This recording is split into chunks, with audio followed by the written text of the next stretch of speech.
On day 66, I saw my son. They told me that I was not allowed to tell him that I loved him or that I missed him, or they would terminate my visit with him immediately if I didn't comply. That was the first visit. The second visit, my son had a black eye. And the third visit, my son told me that the inside of his sphincter hurt. And I said, "What's that?" And he explained to me that it was the inside of his tush, and he used a different word and told me that his foster family was teaching him about this. Hey guys, Sean from SGT Report here. Thank you so very much for tuning in. This is going to be a very important, powerful interview. And for those of you who have children, it's going to be a bit disturbing. You're going to want to share this with others, because when CPS decides to get involved in your life, it doesn't always go very well. So before we get to the interview, I do want to thank the sponsor of this video, Virtual Shield. Over just the last 30 days, Capital One, the Central Bank of Europe, and the great state of Texas have all been hacked in major data breaches. So who's next? Look, one of the best things you can do to help protect yourself online is invest in a VPN, a virtual private network. A VPN allows you to create a secure connection to another network over the internet. VPNs like Virtual Shield can be used to shield your browsing activity from the prying eyes of Big Brother, whether you're on a public Wi-Fi connection at a coffee shop, in a foreign country, or at home. You can go to virtualshield.com, download the free 30-day trial, and install it. Here, let me show you how easy this is. I just go up to this little icon, the shield up there in the upper right-hand corner. I click it, and then I connect to Virtual Shield. And now you can see that my IP address says that it's coming from Chicago, Illinois. I don't live anywhere near Illinois. So that's how a VPN works. This month, Virtual Shield is offering their anniversary special of 30% off all VPN plans and all premium add-ons, including Protection Plus, residential access, and VIP performance plans for as low as a cup of coffee. Sign up for your free 30-day trial to Virtual Shield VPN and see what the hype's about. You have nothing to lose and your privacy to keep. I'll leave the link below this video. Hey friends, welcome back. Thank you so much for tuning in. You know how very much we appreciate it. We're going to give the floor today to a mother whose son was, she says, medically kidnapped 117 days ago. This is a very powerful story, and it speaks to the heart of the matter regarding CPS. Nancy Schaefer blew the whistle on CPS. We're talking about the families that are having children removed from them with no cause, and then there is no due process available to them after this has happened. And folks, for those who don't know the story of Senator Nancy Schaefer, she paid for that with her life. So did her husband. You break this down so well, but there's bounties on children's heads. Yes, there are. As a matter of fact, we just learned a few days ago that an order had even been placed to one of our Child Protective Services departments for a particular kind of child that they wanted. So there is a bounty on these children. It's my pleasure to welcome to the show right now Cyndie Abcug, whose 7-year-old son was snatched by CPS in Colorado not very darn long ago, and she is trying to move heaven and earth to get her son back. Cyndie, welcome. Hi, Sean. Thank you for having me on your broadcast today and letting me expose and share my story of my son to try to get him back home. Appreciate that. Not sure where you wanted me to begin, if you wanted me to just kind of explain what happened and what it was like and where we're at now.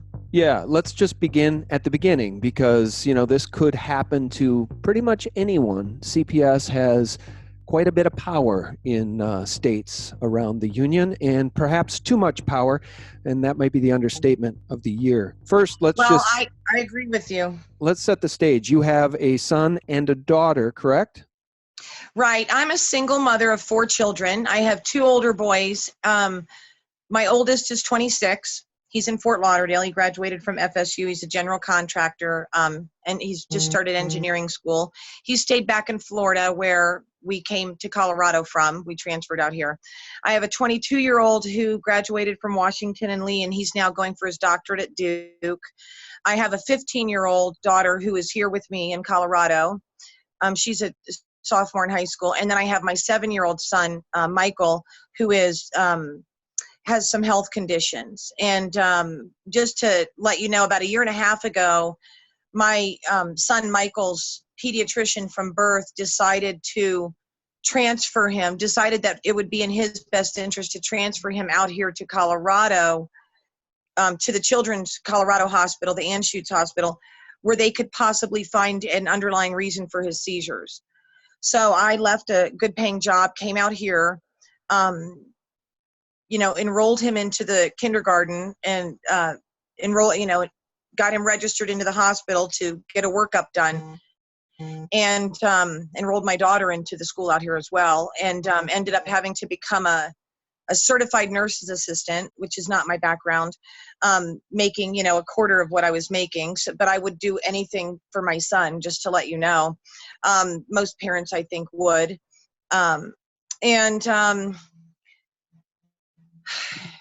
was for kindergarten. For first grade, my son needed what was called a paraprofessional. For any folks out there who don't know what that is, a paraprofessional is somebody who can help you at, a child at school, or, I'm not sure if they use them in different arenas, but that can help a child at school to open his lunch, put on his coat, help him, use the restroom safely so he doesn't have a seizure, different things like that. So the school board here in Douglas County, particularly Wendy Jacobs and Pioneer Elementary, decided that they did not want to offer my son those services. At that point, I had to make a choice, and I said, well, I guess what I'll do is homeschool him, even that's not something I would want to do right now because, I didn't know how. I was going to homeschool him because I didn't come out to Colorado for a legal battle with the school district. I came out to Colorado to try to get to the bottom of his seizures. I hired an educational coordinator who created a curriculum for my son. My son has days that fluctuate up and down, particular condition that he has. So I started to home him in November of last year, of 2018. By January of 2000, I had the CPS, which stands for Child Protective Services, letting me know they had received a call for possible misrepresentation of my son's illness. And so I said, well, just come on in, come on into my house. I didn't have anything to hide. Go ahead and call the doctors. They have all of his medical records. The caseworker that came to my house then left. She came back 2 more times, once in February, once in March, to interview my children. Was telling me that she was looking through the medical records each time. And then they wanted to offer me what was called a medical navigator or a medical appointment maker because they saw how many appointments my son had. I thought that was a great idea. As being a mom, not knowing, not having seen the state report or having any knowledge that the Child Protective Services in some areas is a front for child trafficking and has child trafficking rings in certain areas, I did not know I didn't know what to look out for. In other words, up to 117 days ago, Sean, if somebody would have told me that their child was removed by the CPS, I would have definitely been in the population that would have said, well, there's more to the story. Right. And that's just, I'm just being honest.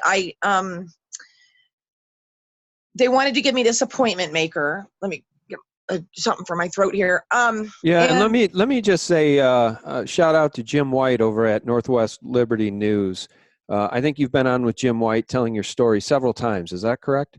Yeah, Jim has been a real good friend for me, allowing me to actually take time to show the actual hard evidence in the papers that have gone on through this, as well as a good support through this. Yeah. All right. So just so the audience understands and I understand, and let's just do this too. Now, you told me before we began recording here that your son's first name isn't actually Michael. When you have a minor, they're calling it. I even have a restraining order against me now because they think that the publicity is hurting my minor children. When you're using a minor's first name, they're not making the decision. So now I have the CPS making a decision as to whether or not any of my videos are, number one, real, or any of the stuff I'm saying, and number two, in his best interest. So by using his name as Michael, his middle name is Michael, but by using his name as Michael, I am using his picture, but by using his name as Michael, I feel like gives him a little bit of protection in the future too, if he does not want this to be his life. All right, You that know what I makes mean? sense because your Yeah, last name is out there. All right, understood. I just wanted to yeah, address that in case people dig into this further and then accuse you of being a yeah. That's liar. fine. Yeah, All right, people so contact me. where is he now? And I would assume foster care. He's in foster care. I don't know where. Right. And how often do you get to see him? I have seen him 3 times in the last 117 days. All right, so CPS comes into your house under the guise, whenever you hear that knock on the door, hey, we're from the government, we're here to help, don't let them in. Right. What was the reason for them to take Michael? We understand he's got seizures, he's got health problems. You moved to Colorado to try to address those problems. Why Colorado of all places? His pediatrician said that this particular hospital had some subspecialties that he thought would be able to get to the bottom of my son's condition. And your son's condition is mainly seizures? Yeah, epilepsy. And Okay. he has an intellectual and developmental disability from the epilepsy, from the seizures. And Okay. he's also diagnosed with autism. He has they're trying to pinpoint what's causing all of this. Sure. So they pretended to give me an appointment maker. I got a call from a whistleblower the night before for this particular meeting that I was going to get this appointment maker, this medical person to help me. But he wanted to let me know that that position did not exist, that they were going to take my son.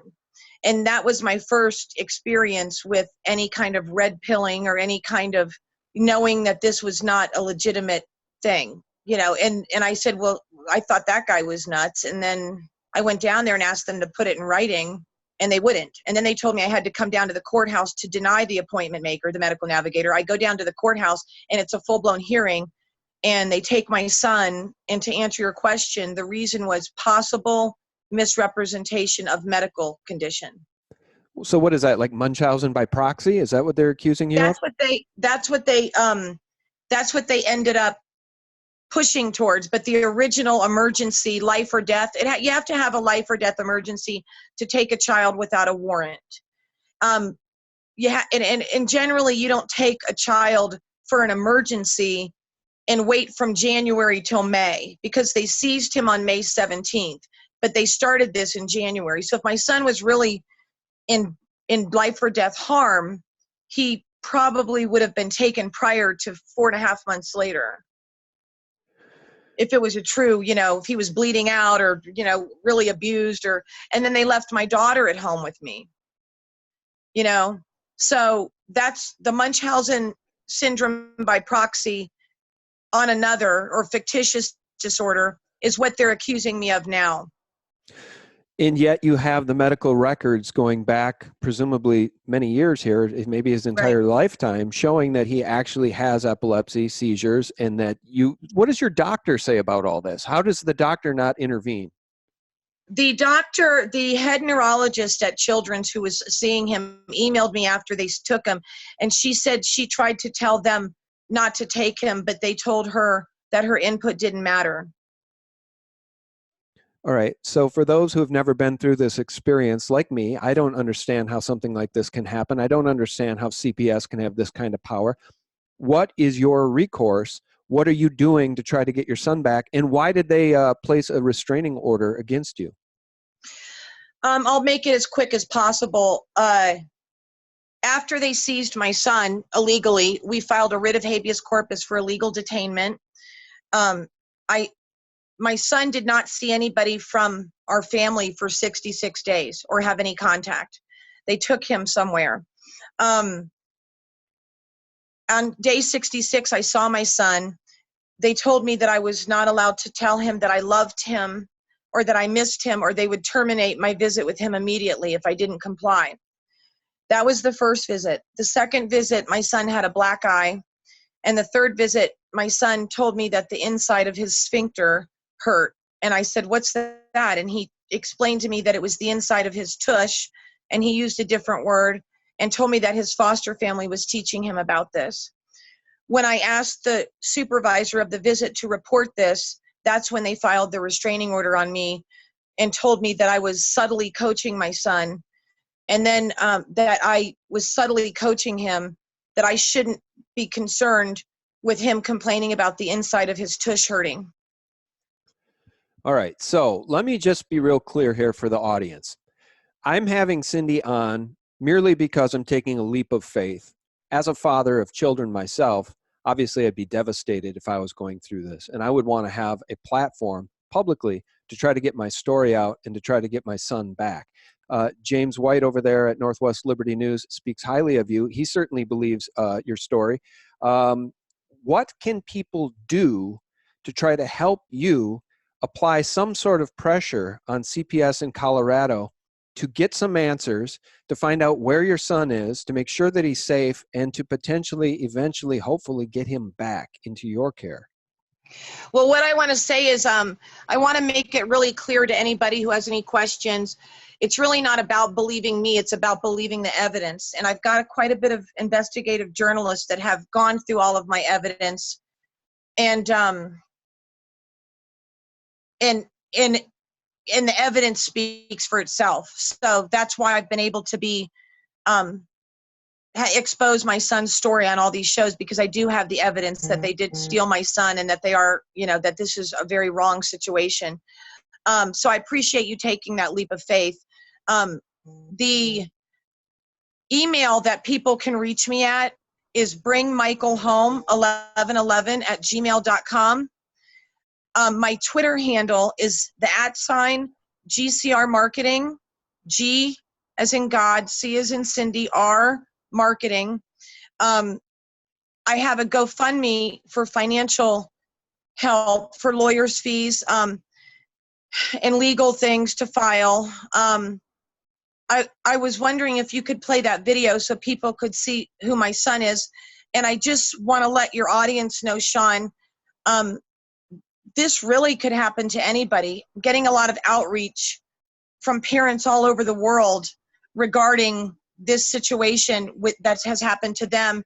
And if anybody searches my name up, you can see, my evidence or the amount of stories I've done or the articles from PJ Media or Megan Fox or, any of these places. You can see a lot of the articles.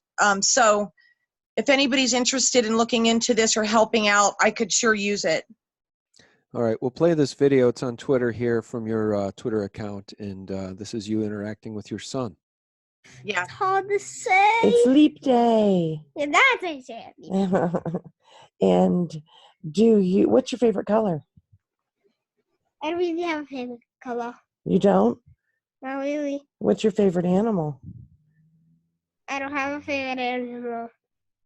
Well, No, you have to tell Angel when mine go false. oh, you don't have a favorite animal. I think your favorite animal is puppies. Yes! Mhm. You got it. The puppy. That was just a practice. What's your favorite thing to do? That's a good one. Hanging out with you guys. Yeah, that's very, very tough. And Yeah, we miss him. He's 7 years old. Yeah, he's 7. He has an intellectual disability, but we're a really loving family, Sean. We miss him a lot. He doesn't understand why he can't come home with us. There's a lot of civil and constitutional rights that have been violated with this agency. And, I have to just be careful. He has a rare blood type. There's a lot of conspiracy things that I have never heard of and I'm not aware of that are going on regarding, reasons that children are taken. I've been already cleared of this Munchausen syndrome by proxy by a psychiatrist just within the past month. I don't have it. They won't interview anybody in my family, his doctors on this side, the therapists who have seen him have seizures. They just... You there? I hope you didn't get me crying. No, you're okay. Look, guys, we just had a Wi-Fi. It's hard. I miss him a lot. Guys, we just had a Wi-Fi connection issue, so reconnected here with Cyndie. Cyndie, I know it's very emotional for you, and any of us who are parents can certainly understand, and we have empathy for you. Again, we want to help you. We'll certainly pray for you, and Is there, Yeah. without getting you into any more legal problems with these people, is there any pressure that can be applied specifically to CPS? I mean, Colorado's a big state. Do you want to talk about which specific CPS office it is? Do you want to talk about, the manager or the person in charge of that office? Is there anything that we can do that would actually help you, or is any activism done by people in this audience only going to harm you? You know what? I can't answer that question, but I can tell you it's the Douglas County Child Protective Services in Douglas County, Colorado. I could use court support. We haven't started protesting outside of this particular court. It's not even a court, it's an administrative court. It's a justice center. So I think that pushing this with exactly what I'm doing, exposure on your show, and getting this into some sort of mainstream media that's not going to twist up my story is going to be really helpful to getting him home. I know you haven't seen it, but the amount of evidence that I have is so clear cut that my son was taken illegally, that if there's anybody out there who has the ability to just even overlook the evidence, not to mention he's now being abused. I have to be careful what I say. So I would say putting pressure on him. If anybody can follow me on Twitter and has any ideas that wants to direct message me, definitely prayers. That's been what's getting me through. My relationship with God and Jesus Christ has been what's getting me through this. Or awaken, awaken to this. So I'm processing a lot of this information of kind of, things aren't really as they seem.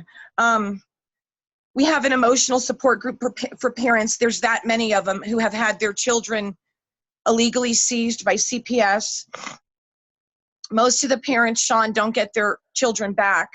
I have launched a RICO investigation, a RICO request at ricocps.com to try to have a racketeering investigation launched upon CPS nationwide. I'm really trying to do anything I can to expose this and to bring my son home where he belongs. So anybody that would want to help with any of those things, we would really be grateful, me and my family. Yeah. All right. Well, guys, if you're listening and you want to reach out to Cyndie, the information, probably the best way to do that is via Twitter or the email. Shout out your email again. My email is bringmichaelhome1111@gmail.com, and my Twitter handle is @GCRmarketing. I'm hoping to maybe pop on your show and have my son with me the next time for an update. That's what I keep hoping for. Well, that would be fantastic, and we'll pray for you. We're rooting for you, and certainly your son. The best care that a kid can get is typically in the hands of the mother that bore that child, and not in the hands of CPS. So we'll keep our eye on this story. And Cyndie, all our best. Thanks, Sean. God bless. God bless. Guys, thanks so much for tuning in. We very much appreciate it. And again, in stories like these, we all feel a little powerless. Imagine being in Cyndie's shoes. She feels quite powerless to undo what's been done here. And I just wanted to give her the platform and get her story out. Her story's appeared in Big League Politics, PJ Media, and of course over there in Northwest Liberty News with our friend James White. So you do have friends in Christ, and you have friends that are going to stand with you in this thing, and hopefully we'll get Michael back, Cyndie.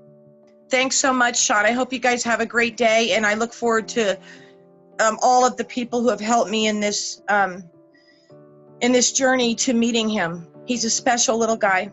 Yeah, he's a cute little guy too.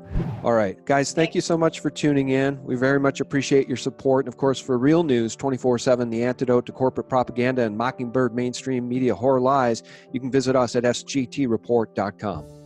God bless. Bye-bye. God bless. What Google and YouTube are doing is that they are deliberately destroying their platforms in order to achieve their political agenda.